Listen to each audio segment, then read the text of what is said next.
नमस्कार दोस्तों, आपका अपना चैनल के YouTube प्लेटफॉर्म पर आपका तहे दिल से स्वागत। 8 फरवरी 2023 को राज्यसभा में हमें एक बेहद सुखद और चकित करने वाला नज़ारा देखने को मिला। गौरतलब है कि पिछले 9 सालों से देश में हो रहे अप्रत्याशित बदलावों से भारतीय जनमानस अत्यंत खुश है और समय पर अवसर मिलने पर अपनी खुशी का इजहार करने से वो हिचकता भी नहीं है। एक वो दौर हुआ करता था जब दुनिया के तमाम विकसित देशों में हम भारतीयों के प्रति वहाँ के लोगों का नज़रिया हिकारत से भरा हुआ करता था, मगर पिछले 8-9 सालों में कुछ इस कदर आश्चर्यजनक बदलाव आया है जो हमको खुशी से भर देता है। अब विकसित देशों की जनता हमें बेहद सम्मान और आदर के नज़र से देखने लगी है। यही वजह है कि दुनिया में सब जगह हम भारतवासियों को सराहा जा रहा है और इसका यदि कोई इसका कोई श्रेय लेने का हकदार है तो वो हमारे प्रधानमंत्री नरेंद्र मोदी जी हैं। अब आप गौर करिए, थोड़ी कल्पना करिए कि किसी एथलीट को राज्यसभा के वाइस चेयरमैन की कुर्सी पर बैठने का क्या कभी सौभाग्य मिल सकता था? मोदी सरकार के पहले के दौर में हम तो ये कतई कल्पना नहीं कर सकते थे, मगर 8 फरवरी 2023 को भारत की उड़न परी पीटी उषा को वाइस चेयरमैन की कुर्सी पर बैठे हुए देखना वाकई में बेहद सुखद था। अब भला कोई एथलीट खेल स्पर्धाओं से अपनी संन्यास की घोषणा कर चुका हो तो उस एथलीट को कहाँ याद रखते हैं हम लोग? हमारी आदत में शुमार नहीं है उस एथलीट को याद रखना। हम उसे भूल जाते हैं या भुला दिए जाते हैं। मगर मोदी सरकार के दौर में स्थितियां इस कदर बदल चुकी हैं कि जो जिस चीज़ का हकदार है, जो व्यक्ति जिस चीज़ का हकदार है उसको उसका हक देने का मानो हमारे प्रधानमंत्री ने तय कर लिया है और उसी की वानगी हमने 8 फरवरी 2023 को राज्यसभा में देखी। पीटी उषा को जब वाइस चेयरमैन के पैनल में शामिल करने की घोषणा की गई तो उन्हें भी आश्चर्य हुआ, वो थोड़ा सा नर्वस भी हो गई और अपने नामित होने के बाद वो चेयरमैन जगदीप धनखड़ से मिलने के लिए गई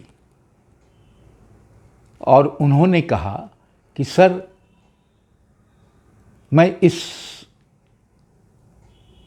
कुर्सी के योग्य नहीं हूँ, इस पैनल के योग्य नहीं हूँ, मैं अभी इस क्षेत्र के लिए एकदम नई हूँ, बहुत छोटी हूँ।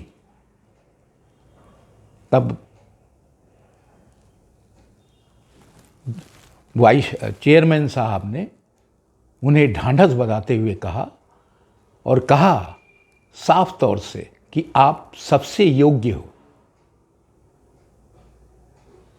साथ ही उन्होंने सारी स्थितियां स्पष्ट कर मेरे मन में जितनी भी दुविधाएं थी इस जिम्मेदारी के निर्वहन को लेकर, उन तमाम चीज़ों पर रोशनी डाल के मुझे अपना समर्थन दिया। हमें भूलना नहीं चाहिए कि एक वो दौर भी था जब राज्यसभा की सदस्यता हो, पद्म अलंकरण हो या अन्य कोई पुरस्कार हो, जिन लोगों को दिए जाते थे वो वही लोग अक्सर हुआ करते थे जो परिवार विशेष के प्रति अपनी निष्ठा और वफादारी का प्रमाण दिया करते थे। और पद्म अलंकरण में तो ये आमतौर पे होता था।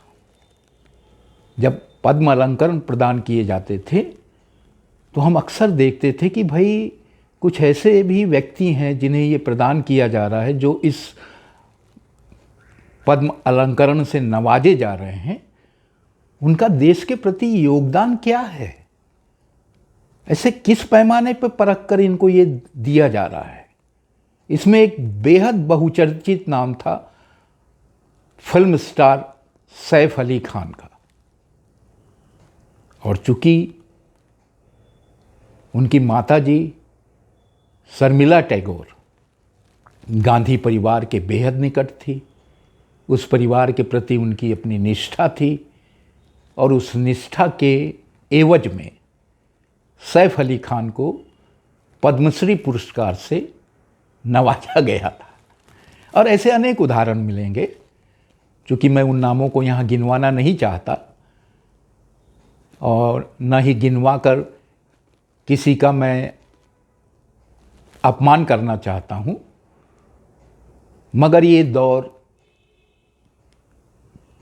काफ़ी क्लेशदायी था। आज के दौर में जब हम देखते हैं कि समाज जीवन के विभिन्न क्षेत्रों के उन व्यक्तियों को ही उन पुरस्कारों से नवाजा जा रहा है, तो हमको कहीं अत्यंत सुखद अनुभव होती है, सुकून की अनुभूति होती है। जब उड़न परी पीटी उषा ने पहले दिन यानी 8 फरवरी 2023 को वाइस चेयरमैन की कुर्सी पर बैठकर सदन का कामकाज चलाया, तो उनका आत्मविश्वास देखते ही बनता था। वो आत्मविश्वास देखकर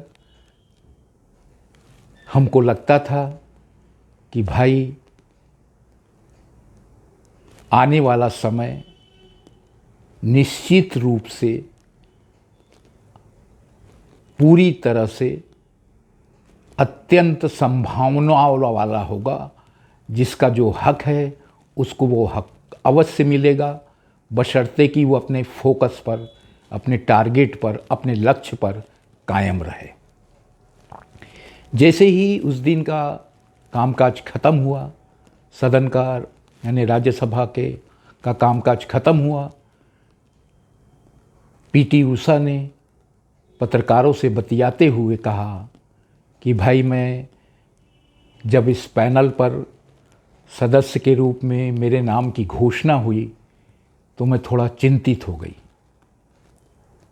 थोड़ा सा नर्वस भी थी, कुछ डरी हुई भी थी। अतः अपने मन में उठ रही इन दुविधाओं को दूर करने के लिए, अपने डर को दूर करने के लिए, अपने नर्वसनेस को दूर करने के लिए मैं चेयरमैन धनखड़ साहब के पास गई। उनसे मैंने कहा सर, मैं इस पैनल के सदस्य बनने के योग्य तो नहीं हूँ, क्योंकि मैं अभी यहाँ नई हूँ और बहुत छोटी हूँ। तो धनखड़ साहब ने कहा ढाढ़स बंधाया और कहा कि नहीं, तुम सबसे योग्य हो इस पद के लिए। और उन्होंने मुझे समझाया कि सदन की कार्रवाई के दौरान आपकी जिम्मेदारी क्या है, कैसे संभालना है। और आपको जानकर आश्चर्य होगा कि मनोनीत राज्यसभा सदस्य में पहली सदस्य हैं पीटी उषा, जिन्हें वाइस चेयरमैन की कुर्सी के पैनल में बतौर सदस्य शामिल किया गया है। राज्यसभा के इतिहास का ये पहला उदाहरण है। और पीटी उषा के रूप में हम ये निश्चित रूप से गौर कर सकते हैं कि भारत में, देश में ट्रेंड बदल रहा है और पीटी उषा उसका सबसे बड़ा उदाहरण हमारे सामने है। और पीटी उषा ने कहा भी कि उनका संघर्षों से भरा जीवन पूरा जीवन आज के युवाओं के लिए बहुत बड़ा मैसेज है। आज के अंक में इतना ही। धन्यवाद।